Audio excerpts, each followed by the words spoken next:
وإذ بهذا الرجل يتفاجأ ببنت في سن الشباب. هو أنت اللي هتتبرعي بكليتك؟ قالت قال وما الذي حملك على ذلك؟ قالت والله مات أبي وترك لي أما وأطفالا صغار، وفكرت أن هذا المبلغ اللي هو كام؟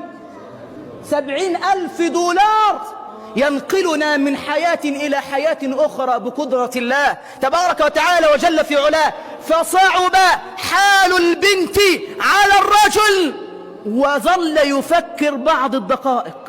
قال سبحان الله، ما اللي سخر لي البنت هو مين؟ هو ربنا. طب ما أنا ممكن أعمل العملية والعملية ما تنجحش.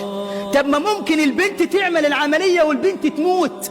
طب ما ممكن العملية تنجح يا عم الحاج وبعدها بأيام أموت. فعلم الرجل أن أمره كله بيد الله، فقال يا رب أحسن الظن فيك فبيدك الشفاء والمرض. فأعطى البنت الشيك الذي به مبلغ المال وقال اذهبي حرة لوجه الله بدون عملية، وقال يا رب أنا أحسن الظن فيك بأن الشفاء بيد من؟ بيد الله.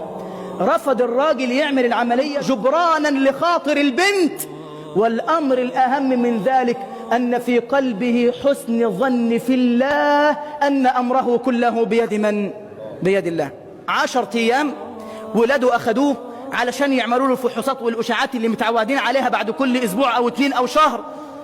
وإذ بالأطباء يقولون والله الذي لا إله غيره وجدنا كليته ما بها تلف بقدرة الله. وإذ بالأطباء يقولون والله الذي لا إله غيره وجدنا كليته ما بها تلف بقدرة الله.